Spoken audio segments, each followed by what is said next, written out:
Bonjour, voici une vidéo au regard des événements actuels qui touchent Israël. Dans Job 33,14, il est écrit « Dieu parle cependant tantôt d'une manière, tantôt d'une autre, et l'on n'y prend point garde. » En effet, il y a un chant qui est devenu un tube planétaire. Il tourne en boucle sur toutes les radios du monde et devrait interpeller ce monde. Il s'agit de Jérusalem Dance, un chant zoulou remis au goût du jour par le jeune producteur sud-africain Master KG et interprété par la chanteuse Nomcebo Zikode. Après le confinement, cette chanson a eu un succès incroyable. Plusieurs clips ont été réalisés et dans celui-ci, on voit les gens danser une même chorégraphie avec une tenue rappelant les couleurs du drapeau d'Israël. Et si l'on cherche à traduire les paroles, on se rend compte qu'elles sont loin d'être anodines. Voici la traduction des paroles qui reviennent en boucle. Jérusalem est ma maison, protège-moi.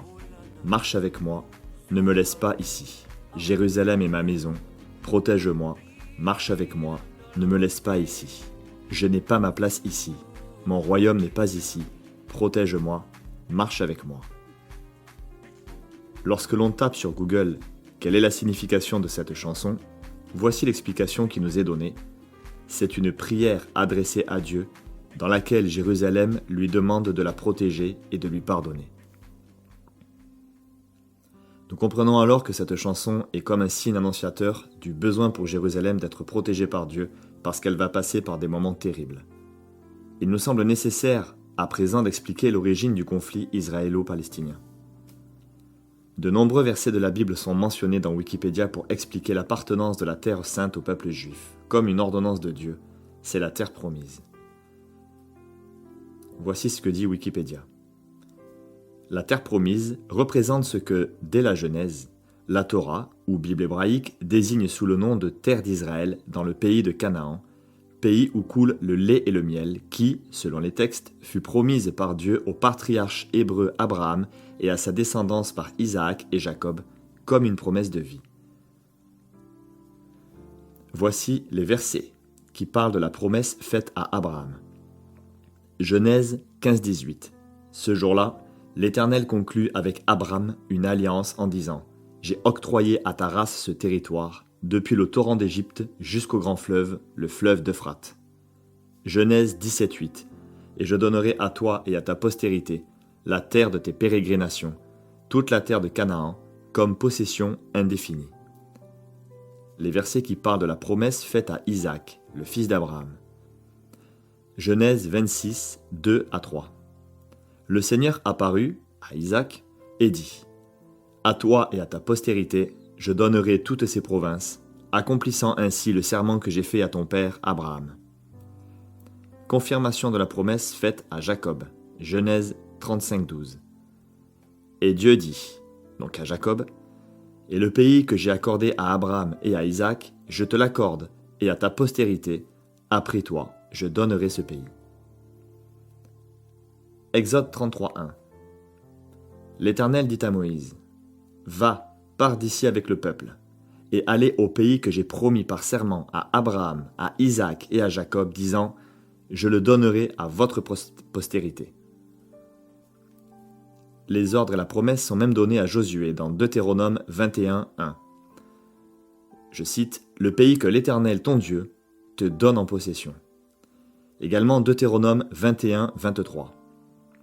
Tu ne dois pas souiller ton pays que l'Éternel ton Dieu te donne en héritage. Également Josué 1:6. Sois ferme et vaillant, car c'est toi qui vas mettre ce peuple en possession du pays que j'ai juré à ses ancêtres de lui donner. Maintenant, la promesse est faite aussi aux enfants d'Israël. Nombre 33:53. Vous conquérerez ainsi le pays et vous vous y établirez, car c'est à vous que je le donne à titre de possession. Également Ézéchiel 20:42. Et vous saurez que je suis l'Éternel, quand je vous aurai mené au pays d'Israël, sur la terre que j'ai juré de donner à vos pères. Ézéchiel 47:14. Vous en hériterez l'un à l'égal de l'autre, car j'ai juré de le donner à vos pères, et ce pays va vous échoir en partage. Ainsi, la terre est donnée en promesse, en de multiples passages des livres de la Bible, mais reste à conquérir avec l'aide de Dieu. Actuellement, Les musulmans pensent qu'Allah interdit aux Juifs de rentrer sur leur terre. Mais ceci est une erreur que l'on peut vérifier par le Coran lui-même. En effet, dans la sourate 5, versets 20 et 21, nous pouvons lire. Sourate 5, verset 20. Souvenez-vous, lorsque Moïse dit à son peuple, « Ô mon peuple, rappelez-vous le bienfait de Dieu sur vous, lorsqu'il a désigné parmi vous des prophètes, et il a fait de vous des rois. Et il vous a donné ce qu'il n'avait donné à nul autre au monde. » Sourate 5, verset 21. « Ô mon peuple, entrez dans la terre sainte que Dieu vous a prescrite, et ne revenez point sur vos pas, en refusant de combattre, car vous retourneriez perdants. » Dans ces versets, Allah rappelle aux musulmans ce qu'a dit Moïse à tout le peuple juif, à savoir que la terre sainte leur a été prescrite par Dieu lui-même. Cependant, les musulmans sont persuadés qu'Allah a interdit aux juifs leur entrée en terre sainte. Cette interdiction est bien réelle, mais elle est tronquée, car cette interdiction est limitée dans le temps. Nous pouvons le lire dans la sourate 5, verset 26. Je cite, « Il, Dieu, dit, « Eh bien, ce pays leur sera interdit pendant 40 ans, durant lesquels ils erreront sur la terre. » Nous voyons à présent que oui, il y a bien eu interdiction de Dieu au peuple juif d'entrer en terre sainte, cette terre qu'il leur avait prescrite. Mais ceci était juste pour une durée de 40 ans. C'est ici une vérité, car elle est biblique. Le peuple juif a réellement erré pendant 40 ans dans le désert du Sinaï avant d'entrer dans Canaan, le pays de la promesse. Aujourd'hui, les Israélites veulent rentrer sur leur terre, mais nous constatons que les musulmans s'opposent farouchement aux écrits du Coran et aux décrets d'Allah. Nous avons vu dans la précédente vidéo, intitulée « Apocalypse 12 sous nos yeux », que le Seigneur utilisait l'étendue céleste pour parler à l'humanité. Au moment de la mise en ligne de cette vidéo, Israël était encore en paix, et depuis que la guerre a éclaté, d'autres signes se sont manifestés dans le ciel pour confirmer ce qu'il se passait dans le monde terrestre. Rappelons que la première offensive du Hamas sur Israël a eu lieu le 7 octobre 2023. Elle est toujours en cours à l'heure où nous enregistrons cette vidéo. Et dès le mois d'octobre, tandis que la pluie d'étoiles filantes Orionides ont commencé à apparaître dans le ciel, une pluie d'étoiles filantes draconides a déferlé précisément à partir du 8 octobre, donc le lendemain de la première offensive. Dans la Bible, les êtres célestes sont comparés à des astres. Durant tout le mois d'octobre, nous avons eu affaire à un combat acharné dans les lieux célestes.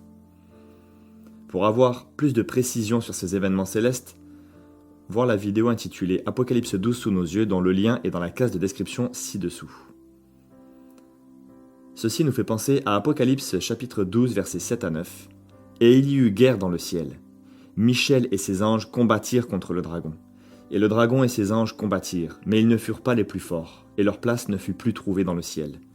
Et il fut précipité, le grand dragon, le serpent ancien, appelé le diable et Satan, celui qui séduit toute la terre. Il fut précipité sur la terre, et ses anges furent précipités avec lui. » Mais ce n'est pas tout. Un astéroïde du nom de Pan a fait son apparition tout près de la constellation de la Vierge. Sur les captures d'écran issues de Stellarium, nous pouvons voir cet astéroïde dans le viseur blanc. Nous constatons que durant la totalité du mois d'octobre, cet astéroïde Pan a parcouru tout le long de la constellation de la Vierge qui représente Israël. L'analogie entre la constellation de la Vierge et Israël a été largement expliquée et développée dans notre précédente vidéo intitulée « Apocalypse 12 sous nos yeux ». Nous vous invitons vivement à la voir ou à la revoir pour une meilleure compréhension. Cet astéroïde, classé comme potentiellement dangereux selon les astronomes, porte également dans le domaine astronomique le nom d'Apollon, un des noms que porte Satan, qui se fait aussi appeler l'ange de l'abîme, Abaddon et Apollyon selon Apocalypse 9:11. Comme vous pouvez le voir, sa ressemblance avec les représentations que l'on voit de Satan dans les différents ouvrages est frappante et sans équivoque. Lisons à présent ce que la mythologie dit du dieu Pan. Il est le protecteur des bergers et des troupeaux. Pan est généralement représenté de la même façon que les satyres, qui sont des créatures mythologiques faisant partie du cortège dionysiaque, avec des pieds de bouc et des cornes. Pan est également connu pour l'instrument de musique du même nom, la flûte de Pan. Pan a eu de nombreux amours, dont un envers la nymphe Syrinx. Syrinx se transforma en roseau pour échapper à son désir. Comme le vent de son souffle faisait gémir les roseaux, en hommage, Pan confectionna un instrument de musique auquel il donna le nom de Syrinx, connu sous celui de flûte de Pan. Pan est un personnage de la mythologie grecque. qui était à l'origine un dieu pastoral de l'Arcadie. Il était censé habiter les montagnes et les forêts de Grèce et était considéré comme le patron des bergers, d'où l'un de ses attributs, le lagobolon, un piège à lièvre. Il n'a pas tout à fait une forme humaine, ses jambes sont celles d'une chèvre et des cornes sortent de sa tête. Associé à la musique et à ses pouvoirs magiques, on lui attribue l'invention de l'instrument de musique syrinx, plus connu sous le nom de flûte de Pan. Pan est également le dieu de la panique. Selon Wikipédia, le terme panique est une référence au dieu Pan en mythologie grecque qui, suppose-t-on, inspirait la peur aux ennemis de ses sujets par ses bruits. La panique, ou peur panique, est une terreur soudaine qui domine le raisonnement et affecte souvent des groupes de personnes. Du dieu Pan dérive le mot panikos, qui a donné ensuite le mot panique. Une peur que l'on qualifie de panique est une peur qui déborde la raison et la pensée logique.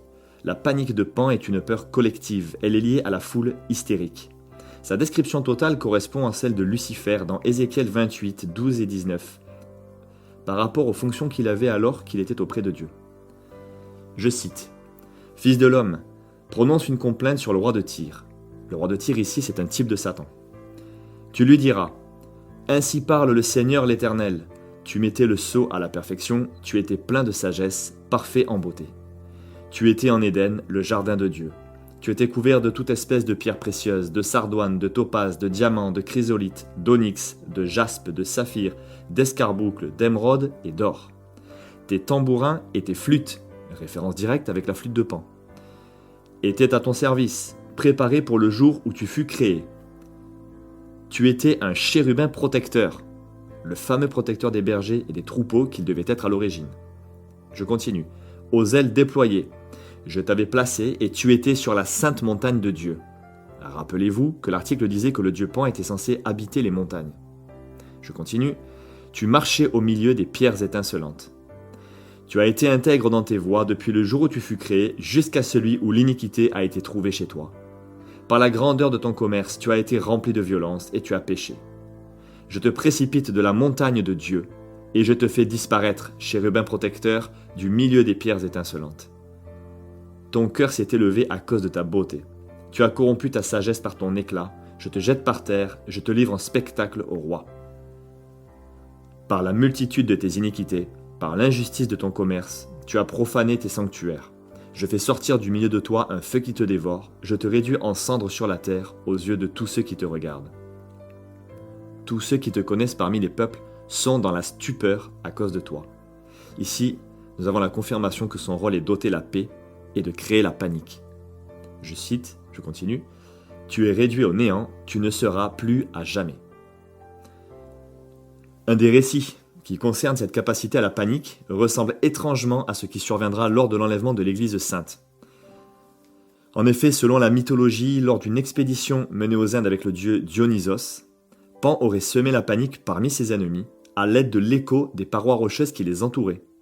Ceci nous fait penser au son de la trompette qui retentira au moment de l'enlèvement de l'Église sainte. Le bruit venant de nulle part, ainsi que le paysage terrifiant et sombre dans lequel ils se trouvaient, amenèrent les guerriers à imaginer des voix, des ombres humaines qui les rendirent fous. C'est ici une analogie de la détresse des peuples qui seront dans la confusion de cet événement inédit à la recherche de ceux qui auront disparu. Dans ce récit, rappelons que le dieu Pan est accompagné du dieu Dionysos qui est le dieu de la vigne, mais aussi le dieu de la fureur et de la subversion. La subversion est un bouleversement et un renversement des valeurs d'un ordre établi. Cela caractérisera l'entrée dans la grande tribulation juste après que l'enlèvement de l'Église sainte aura eu lieu. Dionysos est l'ancien feu divin, comme l'attestent de nombreux éléments de sa légende et de son culte. Lisons à présent l'étymologie de Pan. Pan est l'un des rares noms divins attribuables à la période commune des Indo-Européens. Avant de devenir le dieu des pâtres, Pan est un dieu lune, dont la spécialisation ultérieure serait peut-être due à ses cornes considérées comme des croissants de lune. Le dieu lune serait également lié au pastoralisme par la pratique du pâturage nocturne. Pan est un dieu lune, et nous savons qu'on ne peut parler de lune qu'en référence à la nuit qui vient. De plus, il pratique un pâturage particulier, car il s'agit d'un pâturage nocturne. En effet, pendant les 7 années de tribulation, et surtout les 3 dernières années et demie de cette période de ténèbres, l'Antichrist apportera une nourriture spirituelle des plus abominables. Nous savons d'ailleurs qu'il est appelé le pasteur de néant, dans Zacharie 11, 16 à 17, car il amène les âmes à la nuit éternelle. Je cite. « Car voici, je susciterai dans le pays un pasteur qui n'aura pas souci des brebis qui périssent. Il n'ira pas à la recherche des plus jeunes, il ne guérira pas les blessés, il ne soignera pas les saines, mais il dévorera la chair des plus grasses, et il déchirera jusqu'aux cornes de leurs pieds. Malheur au pasteur de néant qui abandonne ses brebis, que l'épée fonde sur son bras et sur son œil droit, que son bras se dessèche et que son œil droit s'éteigne. » Sachez qu'en plus de tout cela, le sentiment panthéiste se trouve étroitement associé à la figure de Pan. Lisons la définition de panthéisme, selon Wikipédia. Je cite. « Le panthéisme est une doctrine philosophique selon laquelle Dieu est tout. Elle se distingue du monothéisme en considérant que Dieu n'est pas un être personnel distinct du monde, mais qu'il est l'intégralité du monde. Cette conception est appelée l'immanence, par opposition au principe de transcendance du Dieu créateur monothéiste. Le panthéisme nie et rejette totalement l'existence d'un Dieu créateur unique et préfère dire que Dieu est tout, partout en tout, ceci afin de contenter tout le monde et de rejeter la déclaration que Jésus a faite dans Jean 4,16 « Je suis le chemin, la vérité et la vie. Nul ne vient au Père que par moi. » Ce panthéisme associé au Dieu Lune nous rappelle d'ailleurs l'islam avec le croissant de lune qui est son symbole, mais aussi son origine. En effet, avant l'arrivée de l'islam, les Arabes étaient polythéistes, c'est-à-dire qu'ils vénéraient plusieurs dieux, à l'instar des Grecs, des Romains et des Égyptiens de l'Antiquité. Le Coran mentionne d'ailleurs 3 de ces divinités, Al-Uzza, Al-Lat et Manat. Celles-ci sont vénérées dans la région de la Mecque. Évidemment, nous pensons également à tous les autres courants de pensée issus du New Age, où l'on refuse de parler d'un Dieu créateur, mais on parle plutôt d'énergie, de vibration, d'une lumière, d'une force, dans lesquelles l'idée de Dieu est partout ou en chacun de nous. Lorsque l'on parle de Pan, nous pensons au dieu Pan, à la flûte de Pan, mais aussi au personnage de Peter Pan, et là aussi, rien n'est anodin. Ce personnage aux oreilles pointues nous fait penser à un personnage de Star Trek, une série télévisée de science-fiction qui raconte les aventures d'êtres humains et d'espèces extraterrestres. Peter Pan est présenté comme un personnage sympathique, mais son origine est bien loin de l'être. Ce personnage apparaît dès 1902 dans les créations de James Matthew Barrie. Pour ceux qui connaissent le conte de Peter Pan, tout comme la légende du dieu Pan avec le dieu Dionysos, le personnage a du fil à retordre avec son ombre qui le rend fou. Voici ce que l'on peut lire dans Géo et dans Wikipédia. À l'origine, Peter Pan est malveillant et meurtrier. Dans la version originelle de Peter Pan, il est bien question d'emmener des enfants à Neverland, le pays de jamais. Cependant, l'île n'a rien de paradisiaque. Tout y est menaçant et dangereux pour les enfants morts ou abandonnés, à commencer par Peter Pan lui-même. En effet, il n'hésite pas à les assassiner dès qu'ils deviennent adultes. Il fait en outre tout son possible pour tuer un maximum d'adultes, en mettant à exécution la légende insulaire qui veut qu'un adulte meure à chaque respiration. Quelle est la signification de Peter Pan ? Peter Pan est le roman de l'enfant qui ne voulait pas grandir, bloqué éternellement dans un monde dont on ne saurait dire s'il est merveilleux ou terrifiant. Quels sont les pouvoirs de Peter Pan ? Le vol, l'aptitude principale de Peter Pan et ce qui l'identifie le plus, c'est voler sans aile. L'immortalité partielle. Peter ne veut pas et ne peut pas mourir de vieillesse. La jeunesse éternelle. Peter peut rester jeune sur l'île du pays imaginaire, le lieu où tout individu ne peut jamais grandir. Qui sont les enfants perdus ? Les garçons perdus, ou enfants perdus, sont des enfants tombés de l'Orlando qui atterrissent au pays imaginaire s'ils ne sont pas réclamés au bout de 7 jours. Leur nombre varie et il arrive qu'ils se fassent tuer, notamment par Peter Pan lorsqu'ils deviennent trop vieux pour un monde voué à la jeunesse. Les enfants que récupère Peter Pan sont précisément des garçons de moins de 7 jours. Ceci correspond étrangement aux garçons juifs avant leur circoncision qui se fait exactement au bout du 8e jour. Les enfants qu'il récupère n'ont donc pas encore eu le temps de passer par la circoncision. Dieu avait fait cette demande à Abraham en Genèse 17, en signe d'alliance avec lui pour tout nouveau-né mâle juif au 8e jour de sa vie. Non pas que ce soit la circoncision dans la chair qui sauve, mais c'est notre alliance et notre consécration avec Dieu. Colossiens 2,11. Et c'est en lui que vous avez été circoncis d'une circoncision que la main n'a pas faite, mais de la circoncision de Christ, qui consiste dans le dépouillement du corps de la chair. Deutéronome 36. L'Éternel ton Dieu circoncira ton cœur et le cœur de ta postérité, et tu aimeras l'Éternel ton Dieu de tout ton cœur et de toute ton âme, afin que tu vives. Ce n'est donc plus une circoncision faite par la main des hommes, car elle est faite par la propre main de Dieu. La Bible dit que la parole de Dieu circoncit nos cœurs. La circoncision, c'est celle du cœur, accomplie par l'Esprit Saint en se soumettant à la parole tranchante et aiguisée de Dieu. Nous remarquons également que Peter Pan désire l'éternelle jeunesse et l'immortalité, et qu'elle ne lui sera d'ailleurs que partielle. Ceci nous fait penser à l'élite mondiale qui recherche l'éternelle jeunesse et l'immortalité. Ces gens pourraient avoir la vie éternelle en suivant Christ, mais ils le refusent car ils ne veulent pas se soumettre à son autorité et sa sainteté. Il n'est pas étonnant que Walt Disney ait repris l'histoire de Peter Pan pour le mettre en dessin animé à grand succès.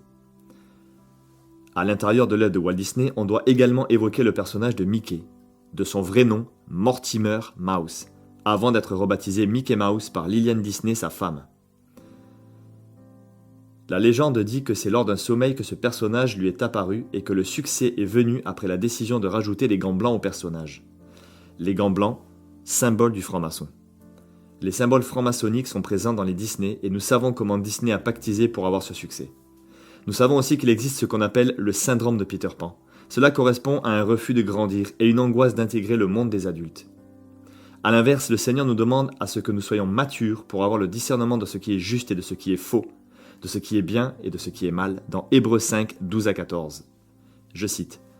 « Il s'est passé suffisamment de temps pour que vous deveniez des maîtres. Et pourtant, vous avez encore besoin qu'on vous enseigne les premiers éléments du message de Dieu. Vous avez encore besoin de lait au lieu de nourriture solide. Celui qui se contente de lait n'est qu'un enfant. Il n'a aucune expérience au sujet de ce qui est juste. Par contre, la nourriture solide est destinée aux adultes qui, par la pratique, ont les sens habitués à distinguer le bien du mal. Dans Éphésiens 4, 13 et 14, le Seigneur nous dit que son désir est que, je cite, « Nous soyons tous parvenus à l'unité de la foi et de la connaissance du Fils de Dieu, à l'état d'homme fait, à la mesure de la stature parfaite de Christ, afin que nous ne soyons plus des enfants flottants, emportés à tout vent de doctrine, par la tromperie des hommes, par leur ruse dans les moyens de séduction. » C'est pourquoi le Seigneur nous dit dans 1 Jean 2,15 « N'aimez point le monde, ni les choses qui sont dans le monde. » En effet, une immense partie du divertissement que le monde nous propose vient d'une inspiration satanique. Pour en revenir aux constellations célestes et aux signes que Dieu permet dans le ciel, nous constatons que ce qui était auparavant nommé de science-fiction, de choses farfelues sorties tout droit de films tels que les vaisseaux spatiaux, les extraterrestres, sont très à la mode et sont pris de plus en plus au sérieux. Voici quelques articles et vidéos qui illustrent cela. Je cite un article de l'International. Nous sommes déjà en contact avec les extraterrestres, selon un ancien chef de la sécurité spatiale d'Israël. Le général à la retraite Haim Eshed, responsable du programme de sécurité spatiale d'Israël de 1981 à 2010, assure que son pays et les États-Unis sont déjà en relation avec une fédération galactique. Un autre article. L'armée américaine aurait vu des ovnis à la frontière israélo-égyptienne en 2014. 3 vétérans ont affirmé au Daily Mail que les 8 objets brillants qu'ils ont aperçus en train de survoler la péninsule n'étaient pas d'origine humaine.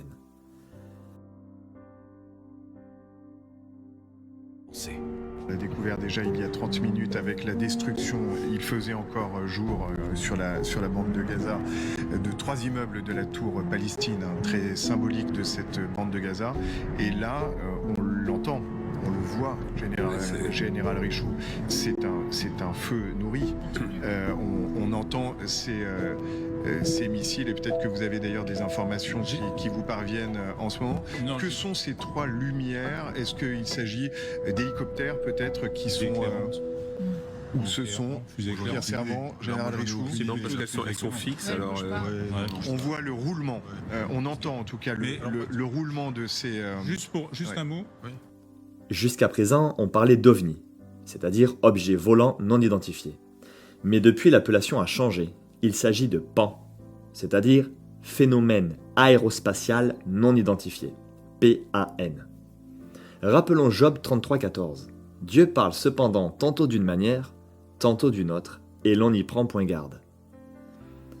Voici encore quelques articles. Dans le premier, on peut lire ceci. OVNI, UFO, PAN, quelle différence ?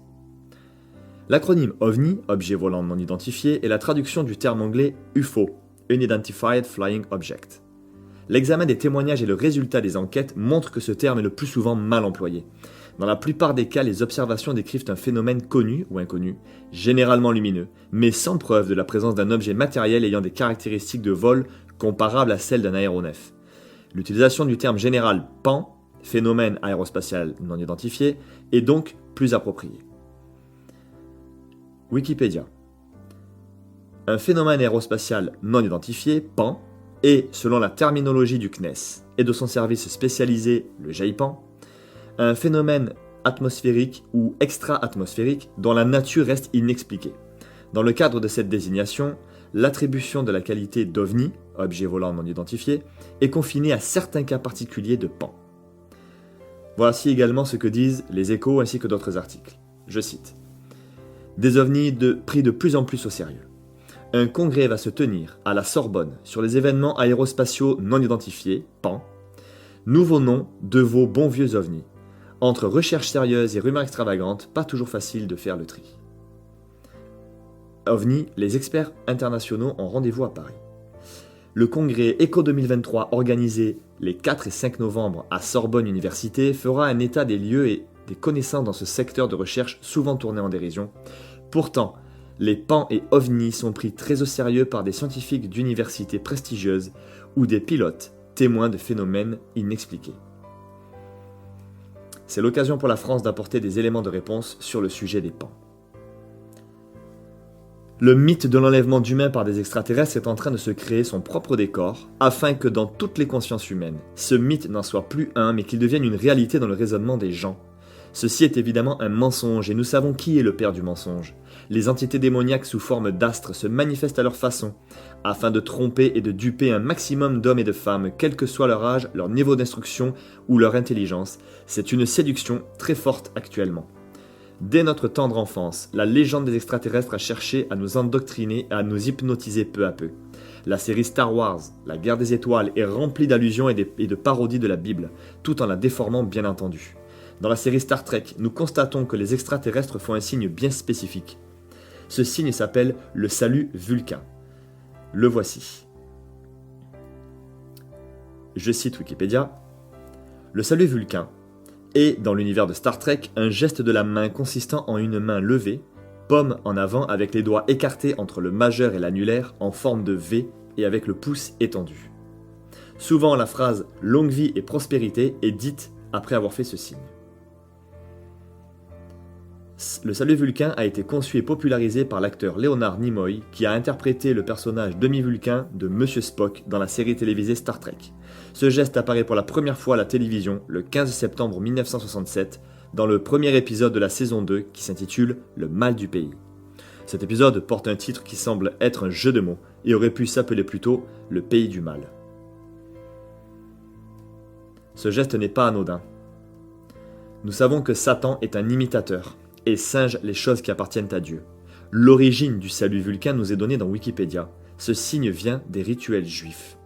Ce sont précisément les Cohen, les Lévites, qui faisaient ce signe en direction du reste du peuple pour le bénir. C'est une bénédiction sacerdotale qui se fait lors de la Birkat HaKohanim. La Birkat HaKohanim, c'est la bénédiction sacerdotale. Et c'est une bénédiction qui vient des Kohanim et qui s'adresse au reste des Juifs présents dans l'assemblée, lors de la prière de Moussaf, ou même à d'autres prières durant des jours spéciaux comme Shabbat, Kippour et autres jours de jeûne, ainsi qu'il leur est ordonné dans le livre des Nombres, chapitre 6, versets 22 à 27. Live long and prosper.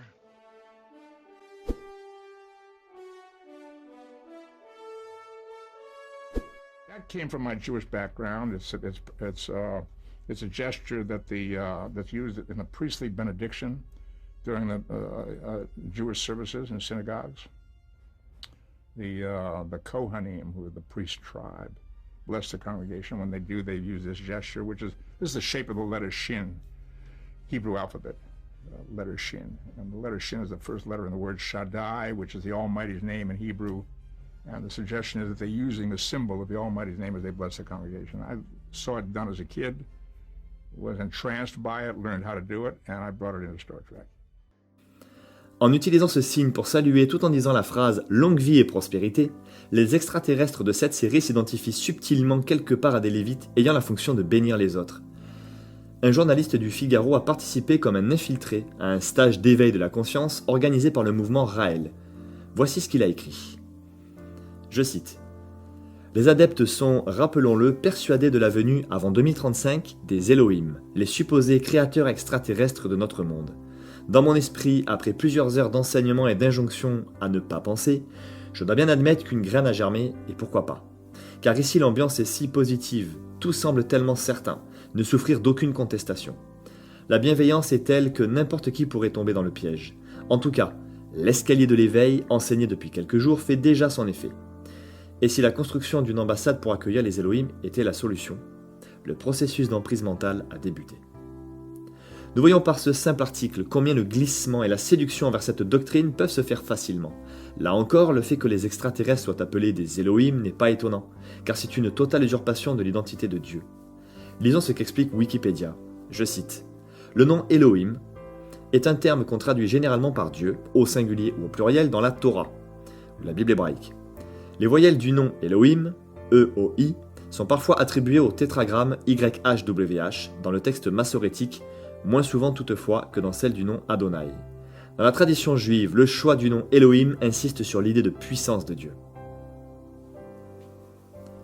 Nous savons que le mot Elohim peut être au singulier et au pluriel car Dieu est à la fois unique et à la fois un avec la complétude du Père, du Fils et du Saint-Esprit. Mais les adeptes de la doctrine extraterrestre utilisent le pluriel d'Elohim pour justifier toute la création par des extraterrestres, par plusieurs extraterrestres. Ce n'est pas étonnant non plus que ces adeptes soient persuadés, comme le dit ce journaliste du Figaro, que les extraterrestres viendront avant l'année 2035. En effet, l'agenda 2030 qui prône une vision de transformation de notre monde aura déjà débuté et l'Église sainte aura été enlevée avant. Le but de Satan est de faire taire et de nier totalement l'existence de Dieu et de l'enlèvement des croyants fidèles, ce qui compose l'Église sainte. Ainsi, par les manigances de Satan, lorsque l'enlèvement de l'Église fidèle aura lieu, malheureusement, les hommes sans discernement et sans connaissance de la Bible expliqueront cet événement inédit par un enlèvement extraterrestre. Dans la dernière ligne droite de cette course, nous devons non seulement nous sanctifier pour faire partie de l'Église sainte qui va être enlevée, nous devons proclamer Jésus à ceux qui ne le connaissent pas, mais nous devons mettre en garde les plus réfractaires à ce mensonge qui sera propagé une fois que l'enlèvement aura eu lieu. La seule explication véritable est celle mentionnée dans la Bible, dans 1 Thessaloniciens 4, 16 à 18. Je cite. « Car le Seigneur lui-même a un signal donné, à la voix d'un archange et au son de la trompette de Dieu, descendra du ciel, et les morts en Christ ressusciteront premièrement. Ensuite, nous les vivants, qui serons restés, nous serons tous ensemble enlevés avec eux sur des nuées, à la rencontre du Seigneur dans les airs, et ainsi nous serons toujours avec le Seigneur. Consolez-vous donc les uns les autres par ces paroles. » Depuis son retour dans sa terre en 1948, Israël est l'horloge de l'humanité. Et nous savons qu'il y a une prophétie dans le livre de Daniel, au chapitre 9, qu'on appelle la prophétie des 70 semaines. Nous ne la développerons pas ici car ce n'est pas le sujet. Mais sachez juste que cette prophétie a établi des durées de temps concernant Israël. 1 semaine égale 7 ans, 1 jour égale 1 an. 69 semaines ont déjà été accomplies. Il ne reste qu'une seule qui concerne Israël. Cette semaine de 7 ans fixée sur le peuple juif et qui ne s'est pas encore produite correspond à la durée de la grande tribulation. Le début de cette dernière semaine de 7 ans est acté par un événement décrit dans Daniel 9, 27. Je cite. « Il confirmera l'alliance avec un grand nombre pendant une septaine, une semaine, et à la moitié de la semaine, il fera cesser le sacrifice et l'offrande. Dans le temple sera établie l'abominable profanation, et cela durera jusqu'à ce que l'entière destruction qui a été décrétée s'abatte sur le dévastateur. Cet événement est la confirmation d'une alliance, dont la durée est justement de 7 ans. Cela correspond donc à la dernière semaine de cette prophétie. Le texte hébreu est clair, il s'agit d'une confirmation d'alliance par un homme et plus précisément d'une consolidation selon le terme hébreu exact. Cet homme est l'Antichrist. Certaines traductions françaises disent qu'il fera une alliance, mais le terme hébreu exact exprime le fait que cette alliance existera déjà et qu'elle sera consolidée ou confirmée. Donc, notez bien que l'Antichrist ne fera pas une alliance, mais qu'il la confirmera. Dans une précédente vidéo intitulée « Retour de Jésus-Christ, le mystère d'Abraham et ses fils », nous parlons de l'alliance faite entre Israël et plusieurs pays arabes, appelée Accord d'Abraham. Cette alliance a commencé en 2020 et depuis cette date, d'autres pays arabes l'ont rejoint. Parallèlement, la maison de la famille d'Abraham a également été inaugurée à Abu Dhabi. Là-bas sont regroupés 3 lieux de culte des 3 principales religions avec 3 bâtiments différents. Ce complexe a ouvert ses portes en février 2023. Parmi tous les pays qui sont dans les accords d'Abraham, il en manque un, primordial, c'est l'Arabie Saoudite. Primordial parce que l'Arabie Saoudite est le pays le plus puissant, le plus influent et l'un des plus riches du Moyen-Orient. C'est d'ailleurs celui dont on entend le plus souvent parler lorsque l'on évoque le Moyen-Orient. C'est également en Arabie Saoudite que se trouve la Mecque, la ville considérée comme la plus sainte de l'islam où se trouve la Kaaba. C'est la ville où serait né Mahomet. Cette ville est le lieu de pèlerinage des musulmans. Or, l'Arabie Saoudite était en négociation avec Israël depuis plusieurs semaines déjà pour entrer elle aussi dans les accords d'Abraham et rejoindre ainsi les autres pays. Mais depuis l'attaque du Hamas et la riposte d'Israël, les négociations avec l'Arabie Saoudite sont arrêtées. Notons bien que l'Arabie Saoudite a simplement suspendu les négociations. Elle ne s'est donc pas retirée ou n'a pas annulé le fait de vouloir rejoindre les accords d'Abraham, mais sa participation est juste en stand-by. Si elle était entrée directement dans les accords d'Abraham, cela aurait pu être une sorte de conclusion à ces accords. C'est uniquement à cause des événements du 7 octobre que le pays le plus important et le plus influent du Moyen-Orient n'a pu y entrer. Souvenons-nous que la prophétie de Daniel 9,27 nous montre que l'Antichrist doit consolider une alliance déjà existante, la renforcer, la confirmer, comme pour l'entériner. L'alliance étant déjà existante, il y a donc deux options possibles. Soit elle sera simplement renforcée, soit elle sera affaiblie, stoppée, et c'est l'Antichrist, le faux Messie, tel un homme providentiel qui viendra reprendre cette alliance pour l'amener à son terme et ainsi établir une paix. Une fausse paix bien sûr, qui ne durera pas. Nous avions pensé à ces deux options courant l'été de cette année 2023, avant l'attaque du Hamas en Israël, et au vu de ce qu'il se passe aujourd'hui et de la suspension des négociations avec l'Arabie Saoudite, il semblerait que la deuxième option, celle d'une alliance qui sera stoppée et donc affaiblie, semble se profiler. D'autant qu'au moment où nous enregistrons cette vidéo, la Jordanie, deuxième pays à avoir fait la paix avec Israël depuis la renaissance de ce dernier, a rappelé son ambassadeur basé à Tel Aviv. Il est aussi tout à fait possible que lorsque l'Antichrist paraisse et achève cette alliance avec l'Arabie Saoudite, d'autres pays se rajoutent, renforçant ainsi le côté providentiel de cet homme. En effet, c'est l'Antichrist qui permettra la construction du troisième temple en Israël. Il faut donc une paix avec beaucoup d'autres pays aujourd'hui ennemis, dont très probablement les Palestiniens, pour que le temple soit reconstruit. La Bible nous dit que l'Antichrist doit paraître avant l'enlèvement dans 2 Thessaloniciens 2, 1 à 4. Au sujet de la venue de notre Seigneur Jésus-Christ et de notre rassemblement auprès de lui, nous vous le demandons, frères, ne vous laissez pas si facilement ébranler dans votre bon sens, ni troubler par une révélation, un message ou une lettre qu'on nous attribuerait et qui prétendrait que le jour du Seigneur serait déjà là. Que personne ne vous égare d'aucune façon, car ce jour n'arrivera pas avant qu'éclate le grand rejet de Dieu et qu'apparaisse l'homme de la révolte qui est destiné à la perdition, l'adversaire qui s'élève au-dessus de tout ce qui porte le nom de Dieu et de tout ce qui est l'objet d'une vénération religieuse. Il ira jusqu'à s'asseoir dans le temple de Dieu en se proclamant lui-même Dieu. Toutefois, il n'est pas mentionné que nous devons le voir régner. Dans la chronologie des événements, nous comprenons donc que nous sommes très proches de l'enlèvement de l'Église sainte. Si vous avez suivi nos précédentes vidéos, vous avez pu constater qu'il s'est produit un signe remarquable dans le ciel tel que le décrit Apocalypse 12 en septembre 2023, qui a annoncé ce qu'il va se passer pour Israël pendant la grande tribulation de 7 ans. Dès le mois suivant, début octobre, des événements que personne n'avait prévus ont soudainement chamboulé Israël et accéléré encore plus les temps dans lesquels nous sommes. D'autant plus qu'il n'y a pas de hasard avec Dieu. Vous aurez constaté que l'attaque du Hamas en Israël s'est produite 50 ans après la guerre de Yom Kippour qui s'est faite en 1973, ce qui correspond à la durée d'un jubilé. Vous aurez l'explication concernant l'importance des jubilés dans notre document, dont le lien est disponible dans la case de description ci-dessous. Vous avez également les liens des vidéos que nous avons citées. Pour conclure, si vous avez visionné les vidéos de notre chaîne, vous ne pourrez que constater les incroyables avancées prophétiques de cette année 2023. Jamais vues auparavant, que ce soit l'ouverture de la maison de la famille d'Abraham, le signe d'Apocalypse 12 dans le ciel au mois de septembre, avec au même moment les négociations entre l'Arabie Saoudite et Israël pour entrer dans les accords d'Abraham, suivi de l'attaque du Hamas en Israël en octobre qui a mis un arrêt à ces négociations. Ceci nous emmène aux portes de la prophétie de Daniel 9,27, qui sera très probablement le cri de minuit de l'enlèvement. De plus, c'est la première fois que nous entendons autant parler des PAN, ovnis extraterrestres dans les médias principaux, les chaînes de télévision principales. Nous vivons donc des temps ultimes, et nous pouvons dire que nous sommes à minuit moins quelques secondes seulement de l'enlèvement de l'Église fidèle de Jésus-Christ. Dans la prochaine vidéo, nous expliquerons à la lumière de la Bible que l'origine du conflit israélo-palestinien existe dès la Genèse, le point de départ étant la relation entre les fils d'Abraham, Isaac et Ismaël. Nous dévoilerons, par le biais de la parole de Dieu et de l'anthropologie des peuples, l'origine des Israélites et celle des Palestiniens, ainsi que leur destinée. Les événements dans lesquels ces deux peuples sont acteurs sont étroitement liés au plan de Dieu pour sauver l'humanité.